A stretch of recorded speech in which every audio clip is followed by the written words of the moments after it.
আলাইকুম রহমতুল্লাহি ওয়া বারাকাতুহু। ঈদ মুবারক। সবাইকে জানাই আজকে ঈদের শুভেচ্ছা ও অভিনন্দন। আমাদের চরকাটের নদী ভাঙ্গন এলাকা, আপনারা সবাই দেখুন আমাদের চরকাটের নদী কত বড়, বিশাল বড় চর। আমাদের সরকার গরিব মানুষের পাশে দাঁড়ায় না, কিন্তু নদী ভাঙ্গন ফিরাতে পারে না এরা।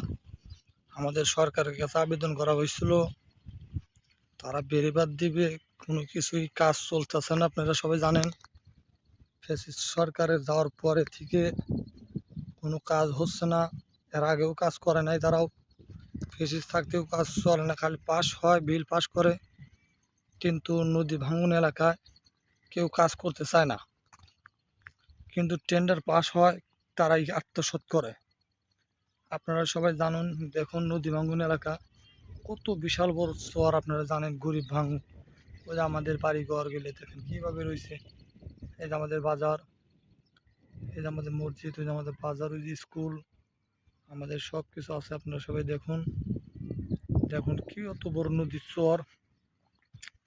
বর্ষাকালে এই নদী ভাঙন সৃষ্টি হয়, কিন্তু মানুষ উদ্যোগ নেয় না।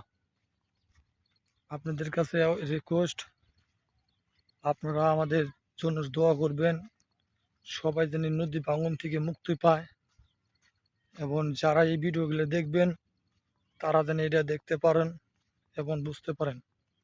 বর্ষা হলে এই নদী ভাঙন বাড়ে,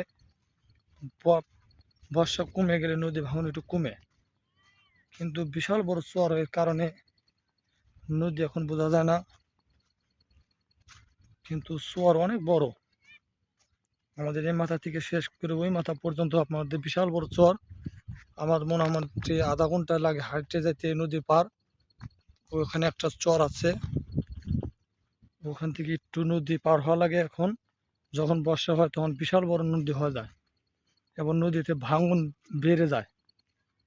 আমরা চাই আমাদের জন্য কাজের যেন উদ্যোগ নিতে পারে, নদী জানি